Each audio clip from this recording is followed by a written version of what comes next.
Assalamualaikum warahmatullahi wabarakatuh. Waalaikumsalam warahmatullahi wabarakatuh. Selamat pagi ya, menjelang siang sebentar lagi. Bagi kelas B, ada kelas E yang gabung? Ada, Pak. Di akuntansi. Ada, Pak. FEB Unsil. Oke, kita akan lanjut ke pembahasan materi perkuliahan.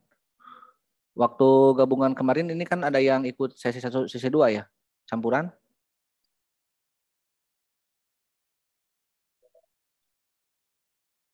Betul kan ya? Atau hanya 1 sesi saja? 2 sesi, Pak. Oke, 2 sesi, ada yang ikut dua-duanya, ada yang ikut 1 dan ikut 2 juga. Oke, kita akan lanjut aja ke pembahasan bab 2, kita selesaikan hari ini ya bab 2, mudah-mudahan bisa selesai. Terakhir sampai mana ya? Yang kelas gabungan, ada yang ingat? Dekret presiden bukan, Pak? Oke, sudah sampai dekret. Semuanya udah sampai dekret? Sudah, Pak. Oke, sekedar mengulang, mengingat ya, kita ulangi lagi sebentar, sedikit. Seperti biasa saya mengharapkan partisipasi Anda untuk aktif di perkuliahan. Coba ulangi lagi, siapa yang berani tentang pengertian, momentum, diktum, konsideran, dan dasar hukum dekret presiden. Siapa? Nama, kelas, nomor kaos kaki, sebutkan. Oke, silakan.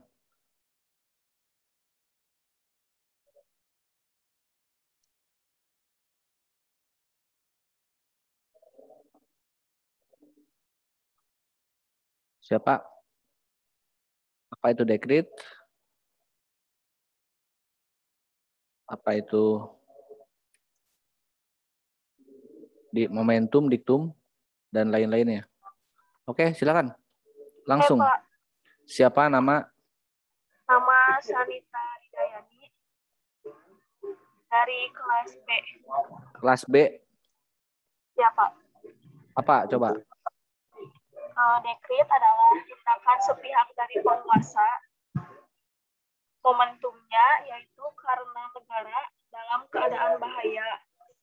Diktumnya, 1, membubarkan Dewan Konstituante. Yang kedua, kembali pada Undang-Undang Dasar 1945. Yang ketiga, segera membentuk MPRS dan DPRS. Konsiderannya, Piagam Jakarta atau Syariat Islam menjiwai Undang-Undang Dasar 1945. Dasar hukumnya yaitu darurat subjektif. Oke, terima kasih pada Sanita ya. Oke, setelah dekret presiden 5 Juli 59, Indonesia mengalami masa sejarah berikutnya yang disebut dengan apa coba? Udah lama. Oke, untuk Sanita udah dulu, coba saya ngasih kesempatan ke yang lain ya. Di masa Orde Lama dari mulai 5 Juli 59 sampai 11 Maret 66 itu disebut juga dengan demokrasi terpimpin. Bagaimana nasib ya Pancasila dan UUD 45 di era itu? Karena kan pada prinsipnya ya kita mengalami masa Orde Lama itu dengan jalan atau dengan prinsip kembali lagi ke UUD 45. Tentunya juga dengan Pancasila yang seharusnya atau punya Pancasila yang sesuai dengan apa yang dicita-citakan di tahun 45. Dan tapi bagaimana nasibnya? Apakah seindah yang semestinya, seharusnya? Atau bagaimana? Siapa coba?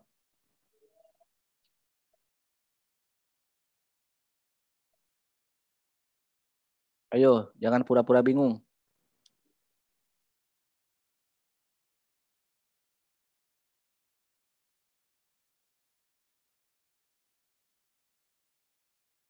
Bagaimana Pancasila dan UUD 45 ya pelaksanaannya di Orde Lama?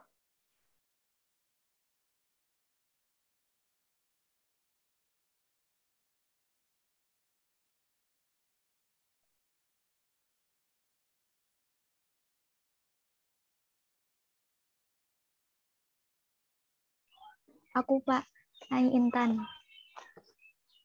Silakan. Nomor kelas? Kelas B, absen 2. Gimana, Ai?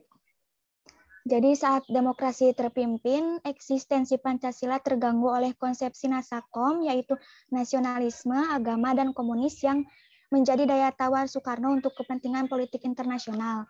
Selain itu, terdapat juga pelanggaran terhadap UUD 1945 dan tidak berjalannya Pancasila. Puncaknya yaitu saat terjadi gerakan 30 September tahun 1965. Oke. Itu kurang lebih jawabannya ya. Tapi bukti yang paling konkret dari pelanggaran itu apa? Katakanlah untuk UUD 45 ya. Contoh misalnya yang dilanggar oleh pemerintahan Orde Lama atau oleh Presiden Soekarno kan demokrasi terpimpin ya kan, yang namanya terpimpin berarti pemimpinnya adalah presiden. Dan sangat terpimpin. Apa coba bukti pelanggarannya? Masih bisa lanjut, Ai? Atau coba yang lain? Pemberlakuan Presiden Soekarno yang menjadi presiden seumur hidup. Kenapa itu melanggar?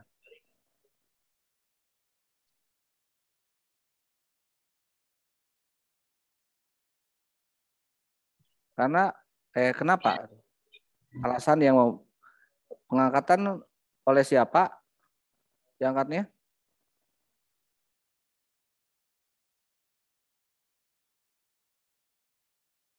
Siapa yang mengangkat dan kenapa itu merupakan bentuk pelanggaran?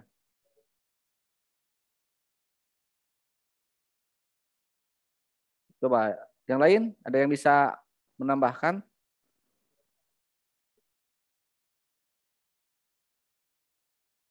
Oke, selain saya kasih poin juga yang bisa menjawab ya, atau nanti yang beraktif akan dikasih doa ke saya. 3 doa, tidak aku tahu saya doanya ya. Pertama, segera mendapatkan jodoh. 2, dipanjangkan umur. Yang ketiga, dipermudah rezeki yang berkah. Doksa dosen ngasih doa sebagus itu ya.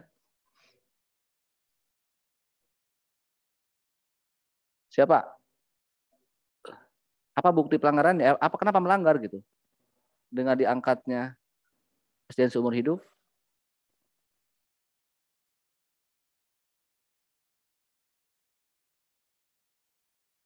Karena dalam dalam aturannya harusnya coba.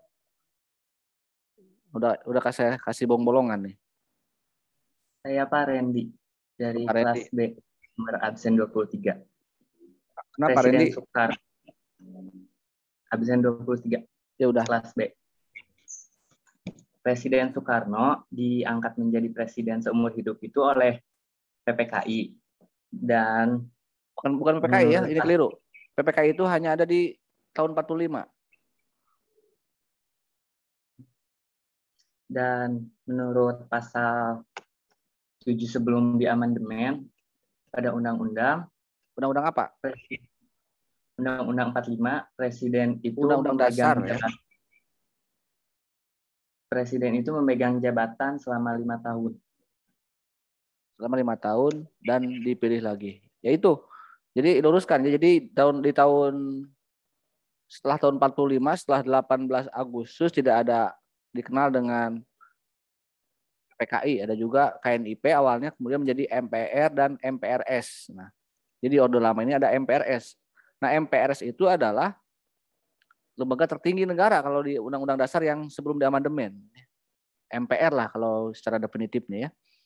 Yang memang itu juga diangkat atau diberlakukan oleh Soekarno sendiri. Jadi sebenarnya kalau kita kaji ya, isi atau semua dari isi dekrit yang 3 poin itu, diktumnya ya, itu adalah bentuk pelanggaran ya. secara undang-undang, secara konstitusi. Tapi mau bagaimana lagi gitu kan? Saat itu kan negara darurat. Tapi saya yang mungkin bukan disayangkan karena sudah terjadi gitu ya.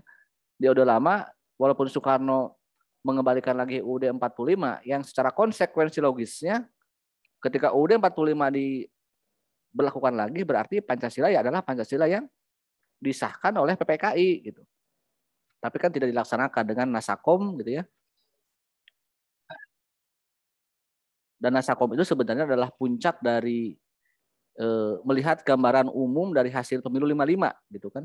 Ada 3 kekuatan yang ingin disatukan oleh Soekarno, yaitu agama, dalam hal ini mungkin karena ada partai agama Islam yang sangat besar, Masyumi dan NU, kemudian juga nasionalismenya adalah PNI ya, karena juga sama partai pemenang, dan yang ketiga adalah PKI ataupun komunis juga partai besar ya. Yang itu merupakan sebenarnya kalau kita lihat pada Soekarno Muda di tahun 20-an ada buku yang dia tulis sendiri, ini bukunya udah saya foto nih di sini nih. Nasionalisme ya di profil saya. Marxisme dan Islamisme. Di zaman Soekarno Muda, Soekarno telah menulis sebuah buku yang tentang itu ya, tentang artikel-artikel seputar berkembangnya paham Islam, komunis maupun nasionalisme ya. Marxis saat itu istilahnya belum komunis. Dan itulah terjadi pada saat tahun 55 dan di Orde Lama Soekarno mempraktekkan itu. Oke, itu untuk politik luar negeri itu oke gitu ya. Kita mendapatkan sebuah wibawa yang besar, nation character building, karena membuktikan ke dunia bahwa Indonesia negara yang bisa menyatukan 3 kekuatan dalam satu negara sekaligus. Yang mungkin tak dimiliki oleh negara lain yang bukan hanya satu kekuatan ya, apakah itu agama, apakah itu nasionalisme, liberalisme ataupun komunisme ya. Kita 3-tiganya ada. Tapi bagaimana nasib politik dalam negeri Indonesia di saat itu? Di luar oke, itu kuat lah dengan konsep nation character building dengan nasakomnya.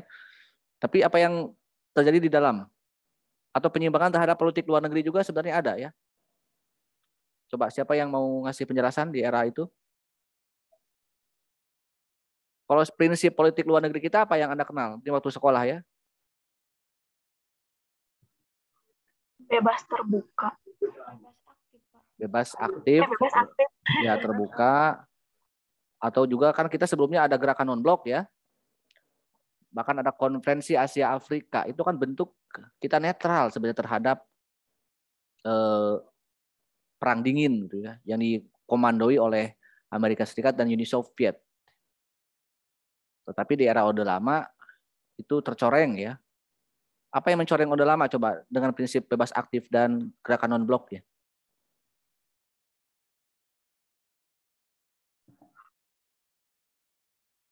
Siapa yang mau berargumentasi?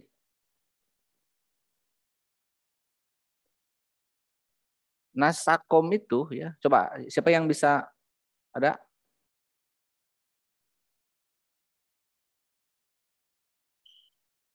Jadi sebenarnya kalau dibuka lebih lebar lagi ya, prinsip di Orde Lama itu dengan prinsip Nasakomnya, walaupun 3 kekuatan yang ingin seimbang, tapi tidak seimbang faktanya gitu. Karena yang sangat diuntungkan atau yang menarik berselancar bebas di era Orde Lama yaitu komunismenya di bawah kekuatan PKI menjadi partai pendukung Soekarno paling loyal ya. Tentunya ketika di dalam loyal di backing oleh PKI karena komunis karena ideologinya transnasional ya. Karena berhubungan juga dengan partai-partai komunis di luar negeri. Bahkan PKI adalah partai ketiga terbesar di dunia ya, setelah Partai Komunis Soviet dan Partai Komunis Cina. Walaupun non penguasa ya. Bahkan kalau di non penguasa terbesar di dunia gitu ya. Dengan jumlah pemilih yang sangat jutaan di tahun itu, wajar kalau Soekarno mengakomodir kekuatan komunis di era itu. Berimbas pada ya gaya politik luar negeri pun Soekarno yang harusnya mungkin non-blok tapi terjebak oleh politik komunis dan bisa lebih cenderung gitu ya, kecenderungannya lebih berpihak ataupun lebih mesra dengan kelompok komunis ya, dengan poros Jakarta Peking dan sebagainya. Walaupun sadar atau tidak sadar ya pada akhirnya kan ada malapetaka yang tidak bisa kita lupakan ya, yaitu G30 SPKI. Dan itulah kenapa pada akhirnya setelah tuntutan rakyat yang begitu besar karena imbas dari krisis politik di era Orde Lama itu juga berpengaruh pada krisis ekonomi ya di tahun 66, inflasi yang sangat besar sekitar 600%, dan ada demo besar-besaran dari gerakan mahasiswa 66 dengan tritura yang salah satu isi tritura adalah bubarkan PKI, tapi Bung Karno tidak mengindahkannya dan perlahan mungkin pengaruh Soekarno pun mulai meredup gitu ya. Kurang dipercaya oleh sebagian besar atau oleh sebagian masyarakat, yang akhirnya keluarlah sebuah surat yang dikenal dengan surat perintah 11 Maret. Itu menuai kontroversi, dianggap sebagai sebuah kudeta Soeharto secara dingin atau pelimpahan kekuasaan dari Soekarno atau perebutan kekuasaan oleh Soeharto. Tapi apapun kontroversinya, yang jelas surat itu ada gitu ya. Dan Soekarno mengakuinya. Walaupun bukan dalam pidato-pidato Soekarno setelah tahun 66 itu bukan berarti pelimpahan kekuasaan, tapi adalah pelimpahan keamanan. Karena setelah itu kan keamanannya itu cukup mengkhawatirkan ya, banyak konflik, banyak ya kerusuhan di Jakarta khususnya atau di beberapa daerah yang masih ada sisa-sisa komunis gitu ya. Dan Soeharto mungkin memanfaatkan momentum itu ya untuk perlahan mengambil alih kekuasaan ya, yang pada akhirnya Soekarno diminta pertanggungjawaban oleh MPRS dan jawabannya tidak memuaskan MPRS sampai akhirnya Soekarno dimakjulkan ya, atau dipecat lah kalau bahasanya. Kan dulu kan MPRS yang mengangkat ya. Jadi MPR kalau di amandemen itu bisa, sebelum di amandemen itu bisa menjatuhkan presiden gitu ya. Dan korbannya kan banyak, bukan hanya Soekarno. Habibie, Gus Dur adalah korban dari sidang umum atau sidang istimewa MPR. Dan setelah itu akhirnya ketika Soekarno tidak ditolak LPJ-nya dan diangkatlah Soeharto menjadi presiden ya. Nah, Soeharto kalau kita bandingkan dengan Soekarno gitu ya, sebenarnya walaupun usia kekuasaannya jauh lebih lama Soeharto sekitar 32 tahun, tetapi prinsip bernegara atau Undang-Undang Dasar 45 yang diberlakukan lagi oleh Soeharto secara murni gitu ya, atau ditafsirkan oleh Soeharto, itu memang tidak ada pelanggaran secara tertulis gitu ya, pelanggarannya. Karena Soeharto memang normal gitu ya. Dipilih oleh MPR, kemudian berkuasa, menjabat selama 5 tahun, dan dipilih lagi. Setelah selesai masa jabatannya pemilu, sidang umum MPR, terpilih, dipilih lagi, terpilih gitu. Terus saja seperti itu selama 6 kali, 7 kali terpilih. Jadi tidak ada pelanggaran karena tidak ada batasan-batasan yang jelas dari UUD 45 yang asli itu. Itu pun yang menjadi kelemahan sampai di amandemen di Orde Reformasi. Di sisi lain bagaimana Pancasilanya? Nah, karena Soeharto menganggap Orde Lama tidak menjalankan murni Pancasila karena Nasakom gitu kan. Dan Soeharto sebenarnya ketika setelah pelimpahan wewenang lewat Super Semar meminta kepada Soekarno agar menuruti keinginan masyarakat untuk membubarkan PKI, tetapi Soekarno tidak mau membubarkannya dengan alasan mau ditaruh kemana muka saya, kata Soekarno ya. Kenapa ya? Karena sudah malu mungkin keluar oleh luar negeri ya. Kita telanjur mengkampanyekan Nasakom. Ya. Dan akhirnya ya ketika Soeharto berkuasa tidak ada toleransi terhadap komunis dan menjadi ideologi terlarang ya, bahkan partai terlarang ya di sampai sekarang oleh TAP MPRS ya. Nah, Orde Baru ingin mengembalikan apa yang disampaikan oleh Soekarno sebenarnya di dekret presiden, itu mengembalikan UUD 45 dan Pancasila. Sehingga memang zaman Pancasila itu dikenal dengan ajas, zaman Orde Baru dikenal dengan ajas tunggal ya Pancasila. Dan itu bisa dikatakan kuat gitu ya konsepsi Pancasila Soeharto dengan menjadikan PKI sebagai musuh utama. Sehingga orang takut sama PKI dan hanyalah Pancasila yang menjadi ajas untuk bernegara maupun bermasyarakat. Sehingga imbasnya pun Ajas Tunggal itu tidak memberikan kebebasan terhadap organisasi apapun ya, yang misalnya bukan hanya PKI ya yang dilarang. Bahkan untuk Ajas di luar PKI pun, misalnya di luar komunis pun seperti Islam, ya agama itu tidak dibolehkan. Semuanya harus tunggal. Itu pun yang membuat tidak puas sebagian kelompok. Kalau Anda lihat di Orde Baru, partai politik itu kan di setting gitu ya. Di setting sedemikian rupa hanya 3 partai politik. Golkar itu bukan partai sebenarnya ya, tapi golongan karya itu bukan golongan aja gitu ya. Kalau P3 partai, itulah yang mengakomodir kelompok Islam. Dan PDI yang mengakomodir kelompok nasionalis sekuler gitu ya. Tapi kan tidak ada yang bisa mengalahkan Golkar di Orde Baru itu. Walaupun sebenarnya ya ada tafsir yang keliru dari Soeharto ya, karena seolah-olah bahwa Pancasila yang benar itu adalah versi Soeharto gitu. Jadi tafsirnya adalah Ajas Tunggal itu Pancasila ya Soeharto, Soeharto ya Pancasila. Siapa yang berani melawan Soeharto, siapa yang berani melawan pemerintah, berarti melawan Pancasila. Jadi dipakai alat politik juga sebenarnya. Tapi dampak positifnya misalnya kita kuat, oke lah, pernah mengalami masa kejayaan sedikit lah. Dengan swasembada pangan, dengan swasembada beras, dengan keamanan yang relatif stabil ya, karena ada Petrus dikenal juga sebagai karena ada preman-preman yang dianggap meresahkan masyarakat, lalu ada pasukan yang bisa menembak mati langsung ya para preman itu dengan disebut istilah Petrus itu. Tapi pada prinsipnya ada nuansa keamanan dan ekonomi yang cukup stabil di era 80 sampai 90-an. Tapi memang imbas dari berakhirnya kekuasaan Soeharto adalah adanya krisis moneter tahun 97 98, dan akhirnya itu membuat Soeharto jatuh ya, dan nasibnya hampir sama dengan Soekarno lewat demonstrasi besar-besaran oleh mahasiswa di tahun 98 dan digantikan oleh Habibie. Habibie memang tidak begitu banyak berbicara tentang Pancasila ya, konsep bernegara, karena lebih ke kestabilan keamanan, walaupun korbannya Timor Leste lepas ya. Karena yang paling diutamakan oleh Habibie adalah kestabilan ekonomi ya. Dan berhasil, konsentrasinya berhasil ya, dengan menurunkan dolar dari dalam 3 bulan dari 16.000 ke 6.000, kan pencapaian yang paling bagus sepanjang sejarah setelah Krismon. Kan sampai saat ini belum ada yang bisa sehebat Habibie ya. Tapi masyarakat kita kan kurang sabar sebenarnya ya. Akibat keputusan Habibie melepas Timor Leste,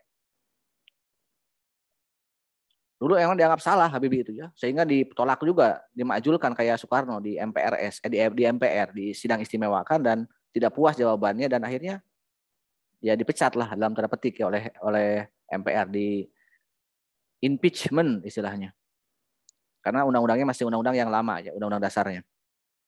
Lalu masuk ke pemerintahan Gus Dur. Nah, setelah pemilu 99, bagaimana dengan Gus Dur? Nah, Gus Dur seiring dengan pemerintahan transisi ya, dari semasa amandemen Undang-Undang 45, dan secara karakter Gus Dur adalah dianggap bapak kebangsaan, bapak yang terbuka gitu. Bahkan juga disebut sebagai mengakomodir kelompok-kelompok minoritas ya, dan membebaskan segala hal gitu ya. Karena yang dianggapan ya pemikiran Gus Dur sangat liberal dan kontroversial gitu. Semuanya boleh. Salah satu yang dibolehkan adalah agama, tentunya ditambah jadi dari 5 menjadi 6 ya, yang disahkan, yang diakui. Selain Islam, Kristen, Hindu, Buddha, dan Katolik, ada Konghucu, itu ya ada Gus Dur. Dan juga menghapus ya screening atau menghapus jejak-jejak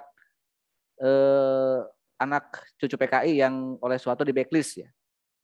Karena kan tidak boleh jadi PNS. Dulu memang zaman Orde Baru, anak 7 turunan itu kalau lulus sekolah punya ijazah, ketahuan gitu ya. Ini anak cucu PKI, udah merah. Kadang-kadang ya mereka minder dan tidak bisa melanjutkan sekolah maupun tidak mau beraktivitas terbuka gitu. Karena ketahuan. Itu dihapus oleh Gus Dur ya. Namun yang tidak jadi, yang banyak ditentang oleh kepada Gus Dur saat itu adalah ketika dia ingin cabut TAP MPR, itu yang paling kontroversi ya. Larangan penyebaran luasan ajaran komunis dan pembubaran PKI. Itu gagal disahkan karena itu reaksinya cukup besar dari sebagian besar yang mungkin masih korban-korban PKI gitu, itu batal untuk disahkan gitu ya, untuk dicabut atau tidak berlaku TAP MPRS itu sampai sekarang berarti ya. Tapi kan tadi akibat dari imbas dari era Gus Dur yang membolehkan ataupun menghapus screening kepada ex keluarga PKI, kita lihat di era reformasi gitu ya. Dan itu sudah bukan rahasia umum lagi karena memang banyak pengakuan dari anggota DPR yang menempel di partai-partai tertentu, sebutlah partai penguasa mungkin ya, ada yang dan sekarang masih aktif orangnya ya, membuat sebuah buku misalnya Aku Bangga Jadi Anak PKI dan sebagainya. Itu kan silakan lah, itu masalah pilihan, masalah prinsip gitu ya. Dan itu sudah terjadi hal itu ya. Ya syukur-syukur kan ada rekonsiliasi ya dari Gus Dur juga sebenarnya. Ketika mempertemukan keluarga anak-anak Aidit, anak-anak PKI dengan anak-anak Ahmad Yani, anak-anak keluarga jenderal itu, dan mereka sudah saling memaafkan ya. Walaupun ayah mereka, orang tua mereka saling membunuh ataupun konflik di Orde Lama ya. Itu kurang lebih ya tentang masa-masa di era Gus Dur. Di era Megawati selama melanjutkan ya kepemimpinan Gus Dur 3,5 tahun. Kalau Megawati memang tidak, mungkin satu-satunya presiden yang pertama yang husnul khotimah ya, itu Megawati. Artinya dia menyelesaikan masa jabatannya walaupun tidak lama. Dia sampai selesai jabatannya gitu, sampai 2004. Dan yang dianggap, tapi saya itu mungkin bukan kerjaan Megawati sendiri ya, yang dianggap mungkin berdampak pada pendidikan di Indonesia adalah lahirnya Undang-Undang Sisdiknas, Sistem Pendidikan Nasional tahun 2003, yang dianggap sebagai undang-undang yang menghapus ya materi kuliah atau materi pelajaran Pancasila di sekolah maupun di perguruan tinggi. Karena kan tidak ada kewajiban mempelajari Pancasila di undang-undang itu. Yang ada hanya kewarganegaraan, agama, dan bahasa Indonesia. Dan Megawati itu berakhir masa jabatannya bukan karena dipecat maupun dijatuhkan. Dia tidak lanjut karena tidak terpilih atau kalah oleh SBY di pemilu presiden pertama di Indonesia tahun 2004 ya. Nah, SBY termasuk presiden yang stabil ya, dalam artian tidak diganggu di tengah jalan atau gagal diganggu. Bukan berarti tidak, ada yang mengganggu tapi gagal diganggu dan bisa berakhir sesuai aturan yang berlaku, yaitu 2 periode atau 5 tahun dan dipilih lagi 1 kali. Dan salah satu yang mungkin disebut berjasa atau tidak ya adalah dengan adanya kembali menjadikan Pancasila sebagai materi wajib di perguruan tinggi dalam Undang-Undang 12 tahun 2012. Dan di sekolah ada kurikulum 2013 ya, setahun berikutnya. Nah, di era Pak Jokowi ya, setelah Pak SBY, upaya untuk kembali menghidupkan Pancasila itu sudah nampak terlihat. Awalnya membentuk badan yang dipimpin oleh Yudhilatif, yaitu UKP PIP, yang akhirnya menjadi BPIP. Walaupun memang ada tafsir tersendiri ya. Yang mungkin ya puncak kontroversinya pemerintahan kemarin ketika tahun lalu 2020, ketika DPR dan pemerintahan Pak Jokowi dan Presiden ingin mengesahkan rancangan undang-undang HIP ya, HIP, Haluan Ideologi Pancasila. Tapi itu batal untuk disahkan dan diberlakukan karena ada yang menolak, dan saya pun termasuk orang yang menolak ya. Dengan 2 alasan, ya tentunya bukan alasan benci ataupun tidak suka pada Pak Jokowi, tapi kita lihat ini kan Pancasila itu dasar negara ya, seperti yang telah kita kaji di mata kuliah ini. Sebagai dasar negara, sumber dari segala sumber hukum. Sementara di bawahnya ini kan ada UUD kan ya. Ada aturan-aturan yang operasional dari Pancasila, bahkan yang paling sampai ke undang-undang. Nah, level HIP, undang-undang ini dari dasar negara menjadi undang-undang. Jadi turun pangkat secara kedudukan bernegara. Ini yang dianggap keliru atau kurang hati-hati dari pemerintahan kemarin ya. Apakah DPR maupun ya yang penting pemerintahan lah ya. Nyaris akan disahkan oleh pemerintah. Dan yang kedua dari isinya yang menjadi kontroversi, karena ini isi dari ini banyak berbicara Pancasila versi 1 Juni gitu. Padahal 1 Juni yang telah kita bahas di bab 2 hanya pidato Soekarno yang belum disepakati. Bukan berarti kita ini mendiskreditkan, tidak mengakui Bung Karno sebagai the founding fathers, ya, sebagai penggali, perumus dan penyusun Pancasila, bahkan orang yang pertama kali mempraktekkan atau mengenalkan istilah Pancasila. Tetapi Soekarno sendiri berulang kali mengatakan, saya ini bukan satu-satunya, tapi hanya salah satu. Berarti ada salah dua, salah tiganya ya. Kalau di artinya yang mendirikan bangsa, yang merumuskan Pancasila ini bukan hanya Bung Karno, ya. Jadi itu yang menjadi alasan-alasan penolakannya. Karena konsep Trisila, Eka Sila juga diterapkan atau dirumuskan di undang-undang itu. Dan sekali lagi dalam sejarah Indonesia, Trisila, Eka Sila itu hanyalah lembaran sejarah, ya, bukan kesepakatan para pendiri bangsa. Kecuali memang ingin mengubah, sekalian aja robah aja, sepakati oleh MPR, bisa ya, seperti yang telah dilakukan oleh konstituante, ya, yang tapi kan gagal gitu. Jadi sebenarnya ya Pancasila itu tidak, bukan harga mati sebenarnya gitu ya. Karena kita pernah ada upaya untuk mengubah Pancasila setelah proklamasi lewat konstituante. Bahkan sebelum konstituante kan kita tidak pernah menerapkan Pancasila, kalau boleh jujur ya. Namun masalahnya kalau hari ini Pancasila diganti, mampu nggak orang menggantinya gitu kan? Tahun 55 aja gagal, padahal 55 adalah pemilu yang paling demokratis. Ya apalagi oleh DPR sekarang misalnya ya. Ya mohon maaf mungkin tanpa mengurangi rasa hormat kepada dewan yang sekarang, tapi kalau kita lihat dari sisi kualitas ya, walaupun dipilih langsung oleh masyarakat, kita bandingkan dengan angkatan 45, angkatan 55 misalnya. Saya yakin ya, menurut saya sendiri masih lebih baik angkatan 55 maupun 65 atau maaf 45, karena mereka ya mungkin karena belum ada money politik gitu ya.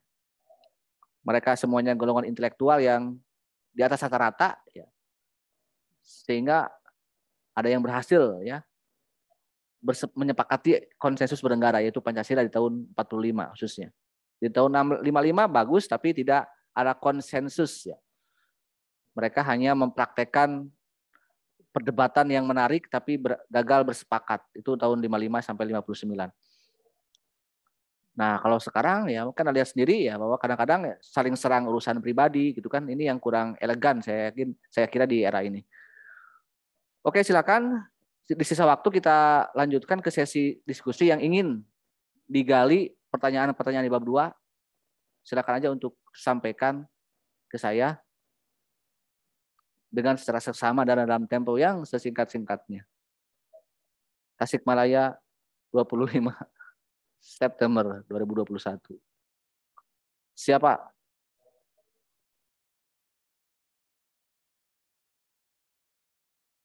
Mau mengklarifikasi, misalnya mau punya sumber bukti baru, silakan. Kita berdiskusi atau itu ya apa yang Anda telah tanyakan di berbagai bab 2, tapi yang belum saya singgung. Siapa? Santi? Saya, Pak. Sopo? Jenengane? Reza Paujia. Dari kelas? Dari kelas B. Pancasila. NPM? NPM 2134031666, absensinya 38. Ujungnya 66. 166. Oke, Reza, langsung ke apa yang ingin Anda sampaikan. Izin bertanya, Pak, mengenai seperti yang Bapak katakan kan di YouTube ya, bahwa Soekarno itu tidak mau memproklamasikan kemerdekaan sekitar tanggal 15 atau 16 Agustus. Nah, pertanyaan saya itu, sebab dan alasan Soekarno tidak mau mempromosikan itu pada tanggal tersebut itu kenapa gitu, Pak? Oke, kita akan melihat dua sosok Soekarno ya. Plus minusnya gitu ya. Karena kan Soekarno seorang manusia biasa, betul nggak? Walaupun secara IQ kan Soekarno kalau dibedah ya, kalau tidak saya salah mendengar ya, sangat di atas rata-rata lah, 1,46 atau berapa, 146, kurang lebih besar, sangat besar lah. Makanya di era itu sosok yang paling menonjol ya gitu. Dan tidak ada yang memperdebatkan sosok Soekarno sebagai seorang leader ya ataupun pemimpin, sehingga aklamasi kan selama menjadi presiden. Tidak pernah ada yang mengganggu langsung misalnya ingin menggantikan Soekarno ya. Itu. Namun kita lihat dua faktor yang tahun 45 dan tahun 65 akan sedikit kita analisis ya dari sisi karakter Soekarno yang secara prinsip saya kira kuat ya. Karena salah satu hal yang terpenting dari seorang pemimpin adalah karakter ya. Prinsip itu boleh ya. Tapi ya kita lihat sisi kelebihan dan kelemahannya. Kenapa Soekarno tidak mau memproklamasikan Indonesia padahal kesempatan sangat besar ya dengan vacuum of power itu. Apalagi Belanda tidak datang, itu kan? Karena Soekarno orangnya tidak pernah lupa janji gitu ya, atau tidak punya prinsip balas budi pada siapapun yang berjasa, baik untuk dirinya maupun untuk negara. Jepang kenapa disambut baik oleh Soekarno dan sangat dekat dengan Soekarno, dengan tokoh-tokoh nasional? Karena Jepang negara yang telah berhasil mengusir Belanda. Kita melawan kan gagal terus, tapi oleh Jepang hanya dengan waktu sekilas bisa kocar-kacir gitu. Itulah yang membuat Soekarno sangat respect terhadap Jepang. Kita kan nggak bisa menyalahkan Soekarno, itu prinsip ya. Walaupun pada akhirnya kan Soekarno luluh lantah. Akibat mungkin bukan akibat, tapi ada diplomasi maupun diskusi dengan golongan muda ya. Makanya saya yakin ketika sebuah keadaan negara dalam keadaan darurat dan membutuhkan peran serta generasi muda seperti Anda ini, sampaikan ya yang benar-benar, yang salah-salah gitu kan. Dengan cara baik-baik maupun dengan cara yang tidak baik, silakan ya. Dalam tanda petik baik itu ya seperti 45 relatif kan itu diplomasi. Tapi kalau sudah chaos yang luar biasa kan 66 dan 98 berkata lain ya. Bukan lagi dengan diplomasi tapi dengan jihad fisabilillah kalau dalam Islam gitu ya. Atau katakanlah dengan demonstrasi. Tapi kan itu biarlah setiap generasi yang bisa menciptakan sejarahnya sendiri. Jadi itu prinsip balas budi Soekarno terhadap Jepang yang lebih besar ya ketimbang kita merdeka. Apalagi Jepang berjanji gitu kan. Dan orang kalau sudah berjanji ya kita tunggu janjinya gitu kan. Sadar atau tidak sadar ya. Mungkin bagi generasi-generasi yang lain, bagi tokoh-tokoh muda khususnya, Jepang itu PHP gitu kan. Tapi bagi Soekarno kan itu tidak. Tetap harus kita tunggu sejauh mana Jepang ingin memenuhi janjinya. Padahal kan kita lihat kronologinya Jepang sendiri sebenarnya tidak menutup diri ya. Setelah dia kalah kan tidak memberikan informasi yang sejelas-jelasnya kepada Soekarno bahwa Jepang telah kalah. Kita di sini melihat bahwa Soekarno pun sebenarnya peran untuk kita merdeka pun bukan hanya Soekarno gitu ya. Ada peran-peran yang lain termasuk generasi muda yang menculik Soekarno-Hatta ke Rengas Dengklok. Itu ya. Jadi banyak tokoh-tokoh yang harus kita ingat ya. Selain Soekarno ya. Tentunya kita tidak bisa melupakan Soekarno gitu kan dalam sebagai bapak bangsa. Walaupun di era Orde Lama yang tadi kita singgung ada kelemahannya gitu ya. Kita melihat di Orde Lama kebalikan ya. Kita bukan lagi melihat Soekarno sebagai the founding father ya, tokoh anak muda di tahun 20-an sampai tahun 45 sampai dia awal-awal menjadi presiden ya. Tapi kita melihat Soekarno di tahun Orde Lama adalah sebagai manusia biasa. Manusia biasa itu adalah kalau diberi kekuasaan ya pasti akan cenderung ingin selamanya berkuasa. Ada nggak coba orang yang ingin dijatuhkan, diganggu kekuasaannya? Tidak ada. Makanya zaman raja-raja itu sangat dominan seumur hidup. Ya itulah manusia. Soekarno juga manusia, mungkin juga pengaruh-pengaruh budaya ya. Karena Soekarno-Soeharto itu dianggap kalau mitos-mitos orang Jawa, Raja Jawa, tahu nggak? Karena dia kan kedua-duanya Jawa ya. Karena Soekarno kan keturunan Raden juga ya. Walaupun Soeharto bukan keturunan Raden, tapi kan Soeharto juga ya orang Jawa pasti mitologi kejawaannya sangat kuat gitu ya. Bahkan beranggapan Soeharto juga adalah kejawen gitu ya. Nah itu seorang manusia yang kita lihat ada kelemahan dan kelebihannya. Dan prinsip Soekarno kalau saat itu ya, kenapa Soekarno sampai dia akhir napasnya tidak menyatakan PKI bersalah dan tidak mau dipaksa oleh masyarakat untuk mengatakan atau membubarkan PKI. Dan Soeharto pun tadi saya bilang supaya meminta kalau Anda ingin Pak Bung Karno aman, tolong salahkan PKI, atau tolong bubarkan. Kan tidak mau. Kenapa? What happened gitu ya? Karena Soekarno ada belas budi juga. Di saat di usia rentaknya mungkin menjelang usia 60 ya, usia 70 kan orang tua namanya juga yang mungkin telah capek di masa mudanya. Ada nggak orang yang dari masa SMP sampai 50 tahun dia berpikir hanya untuk negara? Gitu kan? Tidak ada. Soekarno sudah berpikir tentang proklamasi tentang kemerdekaan di usia belasan tahun. Kita kan tidak mungkin ya. Kita hanya cinta diri sendiri kita, narsis gitu kan. Mungkin juga tokoh-tokoh yang lainnya. Makanya di era akhir-akhir masa hayatnya Soekarno ingin diperlakukan seperti manusia ya. Dia juga cinta dirinya ya. Wajar itu, menurut saya sangat wajar gitu ya. Dan di saat Soekarno banyak keinginan ya, ingin dipatuhi keinginannya karena sudah capek berjuang ya sebagai manusia, hanyalah PKI yang paling setia, mengiyakan ya, mau apapun diikuti, ingin menjadi presiden seumur hidup, ingin jadi apa, selalu mengiyakan keinginan Bung Karno. Jadi sangat wajar Soekarno sangat berterima kasih kepada PKI. Walaupun Soekarno ya sekali lagi dia tidak mempertimbangkan aturan negara ya, undang-undang dasar maupun psikologi masyarakat. Tapi sekali lagi dia sebagai manusia biasa yang punya kepentingan ya, punya rasa cinta pada dirinya. Menurut Salim Said ya, sejarawan yang sekarang Anda sering tonton juga di televisi maupun di YouTube, Soekarno itu tidak cinta pada siapa-siapa. Dia nggak cinta PKI, dia nggak cinta sama istri-istrinya yang dia tulis lewat puisi-puisi yang sangat romantis katanya. Soekarno hanya cinta pada dirinya dan cinta pada pemikirannya. Yaitu ya konsepsi Nasakom itu di era Orde Lama. Ya. Itu alasan pertama ya, Soekarno sangat punya prinsip balas budi terhadap siapapun yang berjasa pada dirinya maupun pada bangsa dan negara. Yang kedua, ini saya pun membaca buku ya, nah ini tragedi Bung Karno di era-era kejatuhan Bung Karno yang jadi profil saya di belakang foto saya ini. Dikatakan kenapa Bung Karno saat di penjara di rumah di Wisma Yaso ya kan banyak diwawancara oleh para wartawan, bahkan oleh anaknya sendiri, oleh yang paling besar tuh Guntur ya, kakaknya Ibu Megawati. Kenapa tidak melawan Soeharto dan tidak mau menyalahkan PKI? Ya.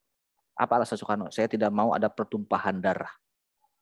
Lebih baik kehilangan kekuasaan, kehilangan jabatan daripada masyarakat harus perang gitu ya, yang lebih besar lagi.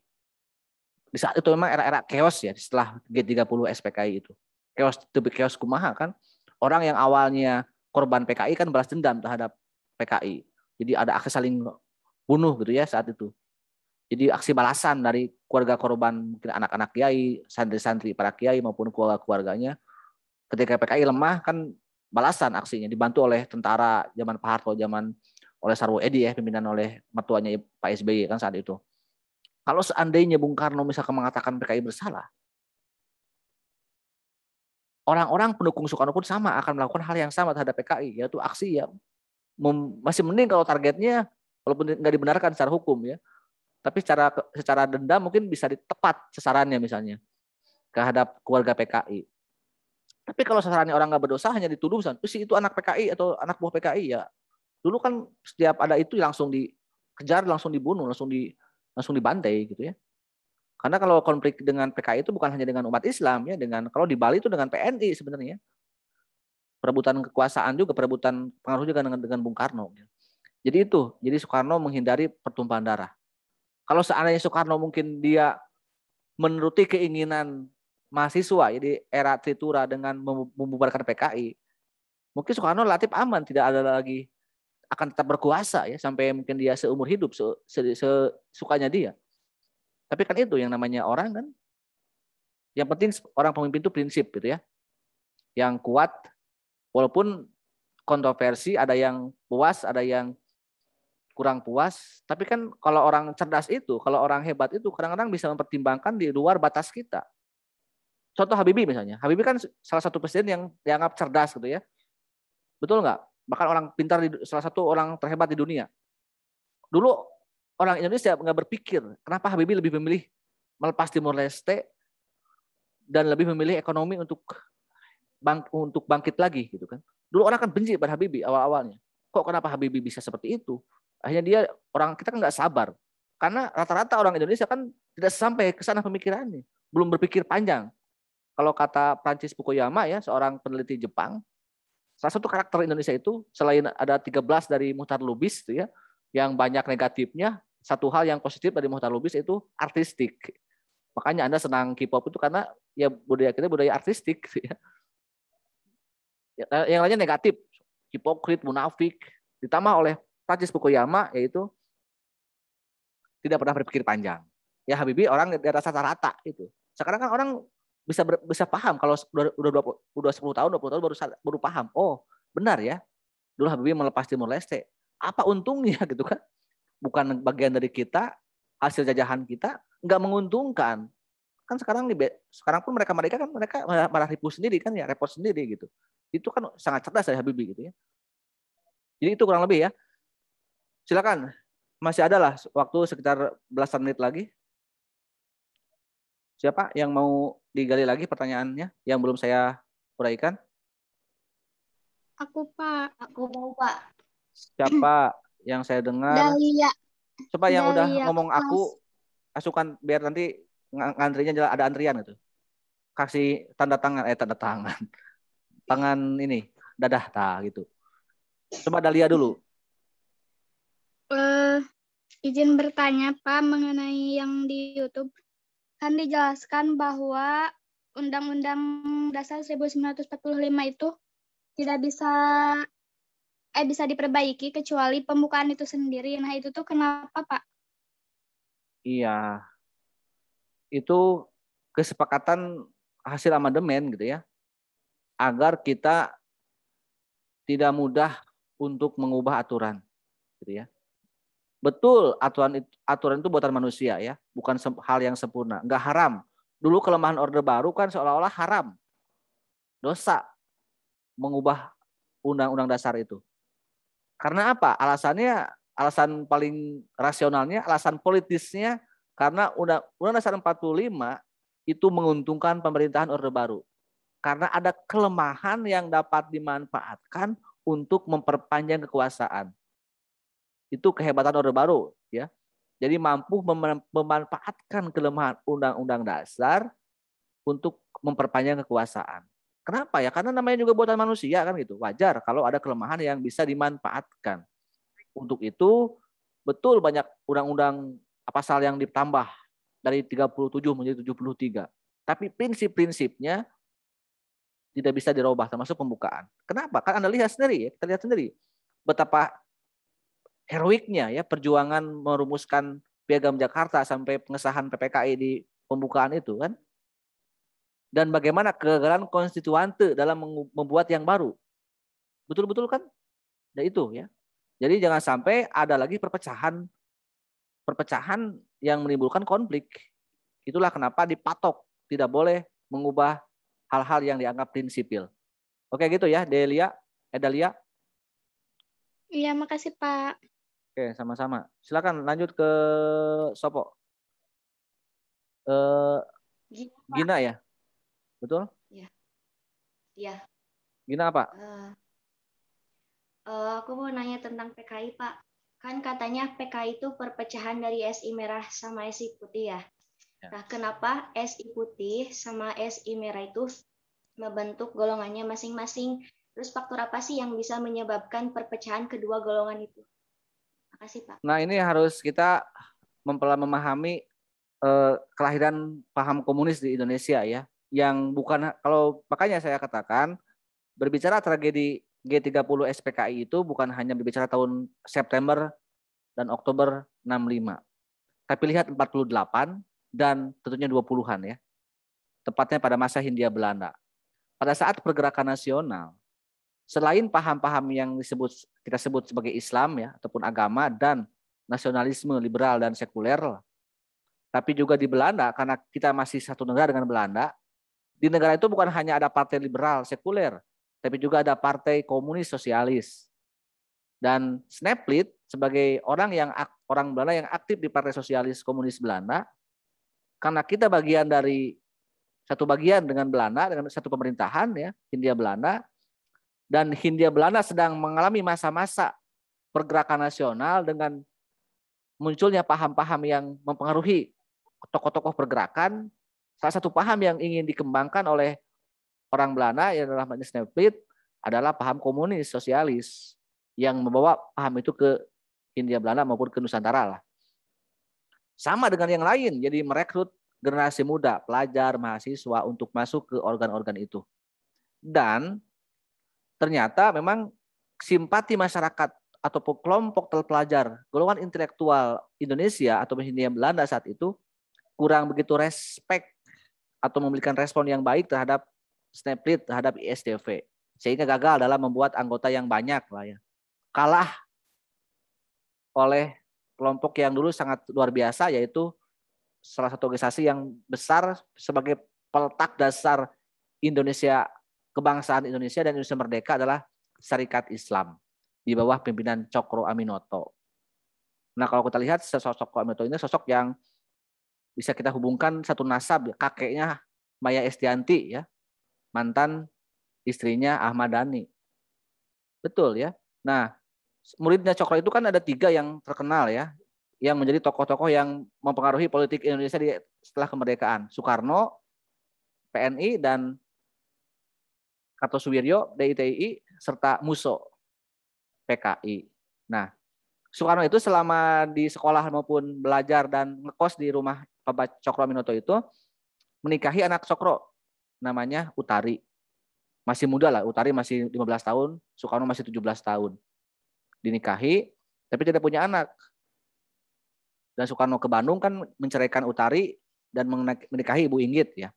Nah, Utari nikah lagi dengan seorang laki-laki dan singkat cerita punya cucu namanya Maya Estianty gitu. Maya Estianty menikah dengan Ahmad Dhani dan punya anak Al Eldul. Ahmad Dhani cerai dengan Maya Estianty dan menikahi Mulan Jamila dan punya anak 2 ya kalau tidak salah. Betul nggak? Itu. Nah, ini kita bicara apa sih? Kembali ke SI ya. Nah, melihat perkembangan SI yang begitu pesat di Surabaya, bisa ke kota-kota besar, ke Jogja, bahkan konon sampai ke Jakarta, ke Jawa Barat ya. Dan ada politik yang disebut dengan politik infiltrasi, menyusup. Ya. Cara bagaimana sih kok itu ormas, organ bisa mendapatkan suara, mendapatkan simpati dari orang-orang muda. Sehingga ya, menusuk ya ke dalam. Perlahan Snelfleit dengan orang-orangnya mendekati tokoh-tokoh SI yang lemah imannya dalam tanda petik gitu ya, yang nggak kuat mungkin imannya seperti Musso, Alimin ya, mereka terpengaruh dan dekat dengan ISDV. Nah, yang namanya komunis kan paham yang sangat radikal ya, yang sangat fundamental, yang sangat totaliter. Lama-kelamaan kalau orang sudah masuk ke salah satu ideologi yang sehebat komunis, pasti kan akan totaliter, akan ketahuan. Si Musso masih Alimin sudah begini pemikirannya, udah aneh-aneh, beda dengan prinsip-prinsip kebangsaan Syarikat Islam. Akhirnya ya muncullah perpecahan, kan orang sudah tidak sehati lagi, sudah tak satu pemikiran lagi gitu. Itulah muncul perpecahan ya. Akhirnya kan setelah perpecahan itu, akhirnya mereka bubar dan mendirikan partai masing-masing. Yang kiri kan akhirnya mendirikan komunis, PKI, yang memberontak ke Belanda. Dan dibubarkan oleh Belanda kan, diusir juga tokoh-tokohnya, termasuk Musso yang kabur dan balik lagi di Madiun kan memberontak setelah proklamasi. Soekarno dengan Hatta dan lainnya kan ada PNI ya. PNI, nasionalis ya. Walaupun ada dinamika juga di PNI. Kemudian Kartosuwiryo kan menjadi tokoh Islam yang nanti juga mendirikan DITI, memberontak juga. Dan nanti makanya ada perang segitiga kan nanti ya di era pasca kemerdekaan, bahkan segi 4 dengan Belanda. Soekarno, Indonesia, DITI, PKI, dan Belanda. Awalnya kan mereka itu melawan Belanda semuanya, ketiga-tiganya ya. Tapi ketiga-tiga itu baik Soekarno, Indonesia, PKI, dan ini sama-sama melawan, sama-sama berseteru juga gitu kan, karena merasa benar gitu kan, tidak puas terhadap Soekarno, maka DITI memberontak. PKI Amir Syarifuddin karena dipecat oleh Soekarno gabung dengan Musso dan akhirnya memberontak. Musso cemburu pada Soekarno. Gue ini satu sekolah sama lu, kenapa lu jadi presiden? Itu wajar ya, pertarungan politik. Dan PKI 55 pun sama sebenarnya. PKI banyak orang-orang PKI yang dekat dengan Masyumi gitu di era Orde Lama. Di era itu. Karena Aidit pun saya pernah mengatakan itu adalah anaknya Kiai Masyumi gitu. Jadi kadang-kadang bisa seperti itu ya gitu. Itu bakalnya gini ya, cikal bakalnya. Kalau dari 20-an sampai 48 dan 55 itu memang kadang-kadang ya ketika PKI gagal mendapatkan simpati maka nyusup dulu ke Partai Islam ya. Dulu mah ke Masyumi, awalnya ke SI terus ke Masyumi gitu. Walaupun mereka sangat beda, sangat kontras. Kadang-kadang kalau orang Islam sudah masuk ke PKI ya udah, karena mereka punya kecenderungan ateis gitu ya, dan karena agama dianggap sebagai musuh akhirnya ya total menjadi ateis. Ya. Kalau itu benar-benar total. Kecuali Tan Malaka ya. Anda lihat Tan Malaka itu tokoh komunis tapi dia masih religius dan tidak radikal ya. Bahkan dia tidak setuju terhadap pemberontakan PKI Madiun maupun pemberontakan PKI di tahun 26 ke Belanda. Itu Tan Malaka sosok yang misterius juga karena matinya tidak wajar ya sampai sekarang. Oke, silakan. Masih ada? Saya kasih kesempatan satu orang lagi. Saya, Pak. Sopo jenengane? Kalau Gina dari kelas mana Gina? Aku dari kelas B, Pak, absen 8. Kalau Putri, siapa yang terakhir dah? Yang barusan? Putri. Putri dari kelas? Kelas B. Absen? Absen 7. Oke, silakan Putri. Bapak mau bertanya yang di YouTube, Iya. Kenapa ideologi orangnya bisa mati, tetapi pemikirannya tidak bisa mati? Nah, itu kita berkaca pada sejarah ya. Sebenarnya kalau kita melihat 48 itu memang Soekarno tidak langsung membubarkan PKI ya, karena memang boro-boro bisa pukul ke sana. Yang penting siapa yang bereaksi, katakanlah Amir Saripudin, Musso, dan pendukungnya dibunuh aja dulu, dihukumlah. Karena kan chaos gitu ya. Dia berontak, dia pasti melawan, dia punya pasukan, tentara perang, kan pasukan Siliwangi yang melawan itu, pasukan Unsil, pimpinan Nasution yang memberantas PKI Madiun, dan lenyap seketika gitu ya. Itu PKI habis ya di 48 itu sebenarnya. Sampai ke akar-akarnya mungkin dalam tanda petik. Ya. Tapi kok bisa bangkit di tahun 50 gitu, dengan gaya, dengan tokoh yang baru yaitu Aidit. Berarti kan mereka itu nggak ada trauma-traumanya. Bolehlah misal, atau dendam mungkin. Bolehlah kakak saya, senior saya, Musso mati. Tapi saya akan melanjutkan perjuangannya dan berhasil kan. Menjadikan PKI lebih besar lagi dibandingkan dengan era Musso. Dan lebih bisa, lebih lihai lagi berpolitik yang dibandingkan dengan Musso. Karena kan Aidit bisa menempel secara dengan lama, dengan di Orde Lama kan. Begitu menjadi partai yang sangat loyal terhadap Soekarno. Walaupun kan akhirnya mereka kecium juga oleh Dewan Jenderal. Dengan aksi-aksinya yang sekarang diperingati. Walaupun itu kontroversi, tapi bukti-bukti yang ada kan banyak yang memberatkan PKI dari semua bukti yang ada. Walaupun Soeharto misalnya pernah dekat dengan Untung. Oke, betul di era ketika Soeharto menjadi batalion di kepala tentara di Jawa Tengah ya. Dan di pembebasan Papua Barat kan anak buahnya Soeharto, Untung itu. Tapi di era itu, di era 65 ya Untung adalah kadernya, walaupun Cakrabidawa pengawal Bung Karno kan dia kadernya Aidit, kadernya PKI gitu. Dan setelah G30 itu kan tokoh-tokoh PKI kabur gitu kan, melarikan diri setelah mereka gagal. Itu kan bukti ada kesalahan dari mereka. Kalau mereka nggak bersalah peristiwa itu, kenapa dia harus kabur? Dan itu pun diakui oleh anaknya. Kan Anda coba di YouTube anak Ilham Aidit. Dia mengatakan hal yang sama gitu. Oke lah, ayah saya salah, Aidit salah. Tapi dia meminta supaya dimaafkan dan partainya tidak bersalah gitu. Dianggapnya kan itu oknum aja, menganggapnya ayahnya sebagai oknum. Dan coba kalau lihat Aidit Ilham itu kan waktu dia peristiwa itu dia masih 7 tahun. Masih anak PAUD mungkin, anak TK atau belum SD kalau tidak salah ya, di tahun 65. Tapi dia bisa begitu hebatnya, begitu cerdasnya menjelaskan pemikiran ayahnya gitu ya, sebagai seorang komunis. Jadi itu ya. Jadi bukan tanpa sebab, tapi ada fakta-fakta yang terjadi dan mereka itu pandai memutarbalikkan fakta, pandai bagaimana dia tahu untuk bangkit lagi. Sekalipun tadi telah dihabisi secara kekuatan secara sporadis oleh siapapun yang berkuasa gitu ya. Oke, itu Putri. Oke lah Iya, teman-teman semua. Kita waktunya sudah habis ya. Kita mudah-mudahan minggu depan kita selesaikan semua. Ya? Tadi aku nanya Oke, sekarang terakhir lah. absen. Dalia belum ya? Absen 37. Dalia belum? Iya. Oke, terakhir lah Tadi Dalia, absen silakan. 37 kelas B. Dalia udah. Enggak, tadi udah. Udah, Dalia mah udah ya? Udah ya, Dalia betul. Dalia belum saya. Absen 37. Oke, udah, Dalia. Terima kasih. Oke lah, teman-teman semua begitu dulu ya. Minggu depan tunggu aja bab 3 dan kita selesaikan semua bab ya, termasuk 1, 2, 3 yang belum dibahas, kita selesaikan minggu depan. Terima kasih, selamat siang. Assalamualaikum warahmatullahi wabarakatuh. Waalaikumsalam warahmatullahi wabarakatuh. Terima kasih, Pak. Saya tutup ya. Ya.